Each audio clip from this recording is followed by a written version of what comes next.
ठाकरे गटाचे खासदार संजय दिना पाटील यांचा राजकीय गेम झाल्याची चर्चा आहे। संजय दिना पाटील यांची मुलगी राजोल पाटील या उबाठाच्या अधिकृत उमेदवार आहेत। मात्र त्यांच्या विरोधात मनसेची ताकद पाहायला मिळते।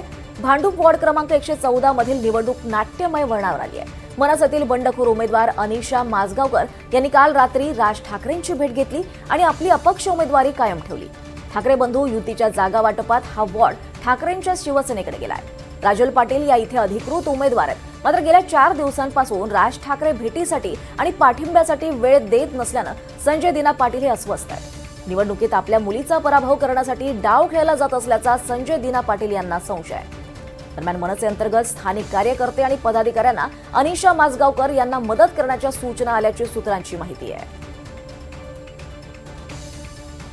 आपण बघतच आहोत की एवढे वर्षाचं इथे ट्रॅफिकचा इश्यू आहे आणि ते सोडवण्याचा प्रयत्न नक्कीच करेन आणि खूप यूथ आहे या विभागात, तर एक यूथला चान्स दिला आहे तर नक्कीच त्यांचे प्रश्न सोडण्याचा प्रयत्न नक्की करेन। ताई, आपण जर पाहिलं तर दोघेही ठाकरे बंधूची युती झाली, परंतु कुठेतरी जे मनसेचे उमेदवार आहेत ते अनिशा माजगावकर यांनी बंड करून अपक्ष उमेदवार देखील भरलेला आहे। त्यामुळे कुठेतरी मनधरणा करण्याचा प्रयत्न देखील चालू आहे, परंतु अपक्ष फॉर्म भरलेला आहे। कसा त्यांच्यासमोर आव्हान असेल नेमकं? लोकशाही आहे, सगळ्यांना स्वतःचं स्टँड घेण्याचा हक्क आहे आणि त्यांची इच्छा आहे लढायची, ते लढतायत। तुम्ही काय बोलण्याचा प्रयत्न केला? तुम्ही काय बोलण्याचा प्रयत्न केला त्यांच्याबरोबर? नाही, मला जबाबदारी दिली आहे, पक्षश्रेष्ठांनी मला उमेदवारी दिली आहे, तर मी उभी आहे आणि नक्कीच निवडून येईन। नगरसेविका 114 या विभागाची मीच होणार।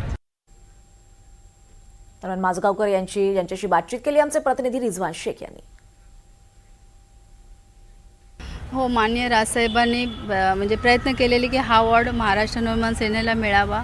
लास्टपर्यंत त्यांनी ते लावून धरलं होतं, परंतु युतीमध्ये त्यांचे आमदार होते, त्यांनी नगरसेवक होते 3 टर्म, त्यामुळे हा वॉर्ड त्यांनी उबाठा गटाने मागून घेतल्यामुळे इथे मला उमेदवारी मिळाली नाही। परंतु राजसाहेबांनी जरी उमेदवारी मिळाली नसली तरी पण आज लोकांमधला जो काही कल होता तो कल असा होता की तुम्ही उभं राहावं, ॲटलिस्ट अपक्ष तरी उभं राहा, आणि लोकांचा कौल असल्यामुळे मग मी हे पाऊल उचललं अपक्ष फॉर्म भरायचं।